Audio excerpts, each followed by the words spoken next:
Hey listeners, this is Peter, and welcome back to the History Shorts podcast.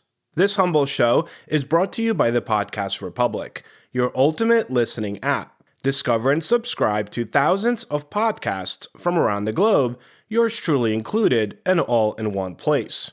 Download Podcast Republic now, available on Google Play and the Apple App Store.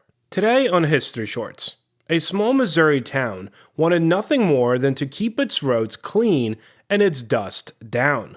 What it got instead was one of the most devastating chemical disasters in American history, a tragedy that would erase the town itself from the map. This is the story of Times Beach, the forgotten town poisoned by progress. Yesterday, December 7th, 1941. It's one small step for man, one giant leap for mankind. Mr. Gorbachev, tear down this wall. For most of its existence, Times Beach was a place no one had ever heard of, and for the people who lived there, that was just fine. Founded in 1920s along Meramec River in St. Louis County, Missouri, it began as a summer retreat. Small cottages dotted the riverbanks. By the 1970s, those cottages had become permanent homes for around 2,000 working-class families, truck drivers, factory workers, and clerks. But life there wasn't easy. The roads weren't paved, the city services were minimal, and every dry summer, clouds of dust rose from the streets, coating porches, cars, and children at play. To keep the dust under control, the town turned to an old-fashioned solution: oil. Contractors would spray waste oil on the dirt roads, binding the dust to the ground. It seemed harmless enough. It had been done for years across rural America. What no one knew was that the oil being sprayed in Times Beach, however, was laced with one of the deadliest chemicals ever created by man. His name was Russell Bliss, a local hauler who made his living transporting used motor oil and industrial waste. In the early 1970s, Bliss was hired to help with dust control in Times Beach. He charged just pennies a gallon, a bargain for the cash-strapped town. But Bliss's oil wasn't just old motor lubricant, it was contaminated with dioxin, a toxic byproduct of chemical manufacturing. Bliss had been hired by a nearby company to dispose of waste from the production of 2,4,5-trichlorophenol, a compound used in making herbicides and disinfectants, and one that, when processed improperly, creates dioxin. Rather than paying for costly hazardous waste disposal, Bliss mixed the chemical waste with used oil and then sprayed it across horse arenas, parking lots, and eventually the dirt roads of Times Beach. To the naked eye, it looked like success. No more dust, no more choking roads. But the poison was settling silently into the soil. The first warnings didn't come from humans. They actually came from animals. At a riding arena where Bliss had sprayed his mixture, horses began collapsing. Dozens died within days. Birds fell from trees. Dogs grew sick. At first, no one connected the dots. Then, in Times Beach, residents began to complain of strange smells and oily residues that stuck to their shoes. Children developed rashes. Families reported headaches, nausea, and fatigue that never seemed to end. By the late 1970s, people were quite worried. The Environmental Protection Agency, the newly formed EPA, created in 1970, began taking soil samples. The results were staggering. Dioxin levels hundreds of times higher than what scientists considered safe. Still, the scale of the danger wasn't yet understood. The government's focus was on cleanup, not evacuation. People stayed.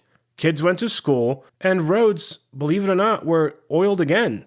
No one realized they were living in one of the most toxic towns in all of the United States. Dioxin isn't just another industrial chemical. It's one of the most potent toxins ever synthesized. In laboratory tests, even minuscule doses caused cancer, immune suppression, birth defects, and neurological damage.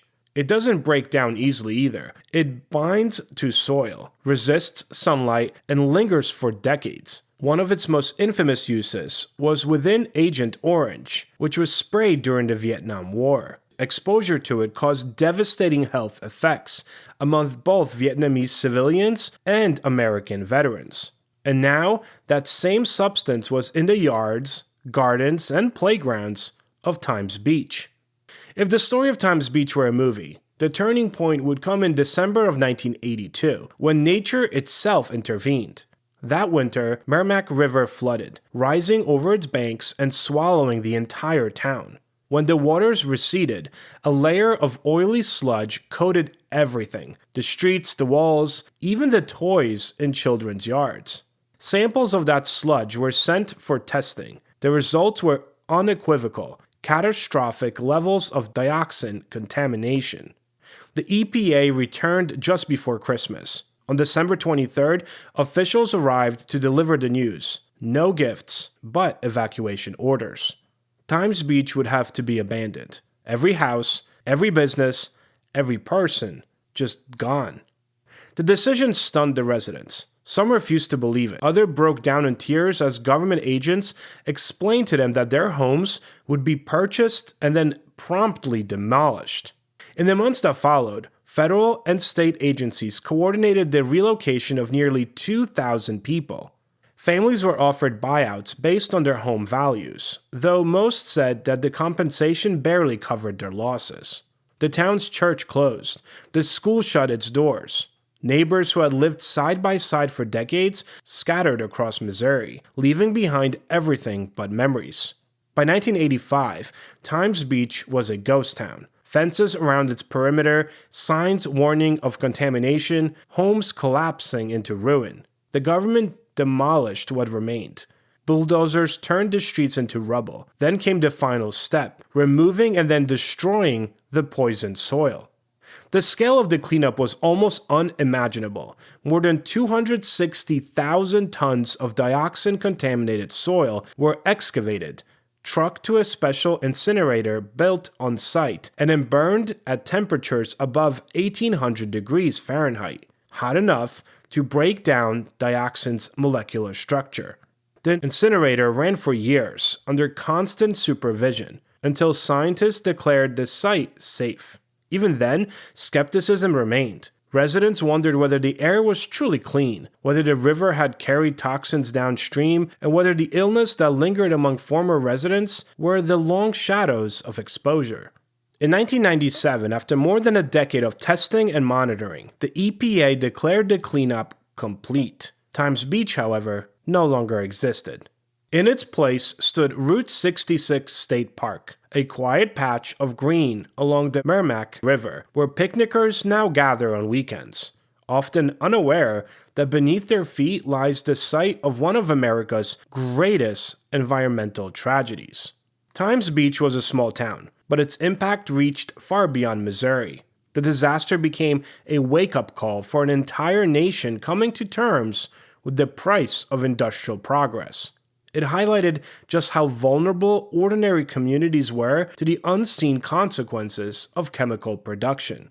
Congress responded with new laws and stricter regulations. The Resource Conservation and Recovery Act and the Toxic Substances Control Act were strengthened. The Superfund program, designed to identify and clean up hazardous waste sites, gained new urgency and funding. Times Beach became a case study taught in universities, a symbol used by university activists, and a cautionary tale cited in hearings about corporate accountability.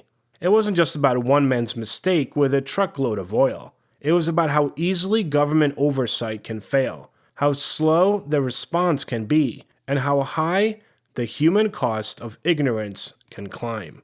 Hopefully, today's episode has inspired you to seek out and learn more about this subject. For answers to questions, sources for today's episode, to leave a comment, or check out upcoming guest announcements, visit www.historyshortspodcast.com or look for History Shorts Podcast on Facebook, Patreon, and X. Stay curious, and I will talk to you all tomorrow.